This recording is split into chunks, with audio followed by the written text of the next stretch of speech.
বিয়ের সময় দেখা যায় মনে হয় যে মেয়ের বাবা মেয়েকে বিক্রি করছে আর ছেলের বাবা হচ্ছে একটা মেয়ে কিনছে। মেয়ে বিক্রি করার সময় মোহর দিচ্ছে 10 লাখ 15-20 লাখ, যেন মেয়েটাকে বিক্রি করা হচ্ছে। আর ছেলে যে যৌতুক নিবে এবারে নিচ্ছে 10 লাখ 20 লাখ যৌতুক নিচ্ছে এখান থেকে।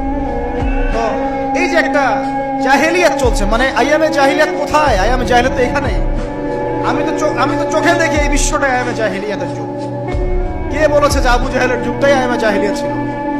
আইয়ামে জাহিলিয়াতের শিরক ছিল, এখনকার বিশ্বে রন্ধ্রে রন্ধ্রে শিরক আছে।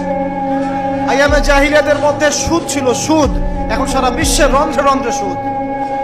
আইয়ামে জাহিলিয়াতে মাদক ছিল, মাদক, এখনকার দেখেন এই যে বর্ডার এলাকা না, এগুলা দেখবেন বর্ডার এলাকায় মাদক দিয়ে ভর্তি।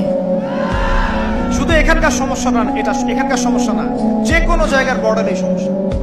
মাদক দ্রব্য খাচ্ছে মুসলিমরাই, সে জানে না একবার মাদক দ্রব্য সেবন করলে 40 দিন নামাজ কবুল হয় না।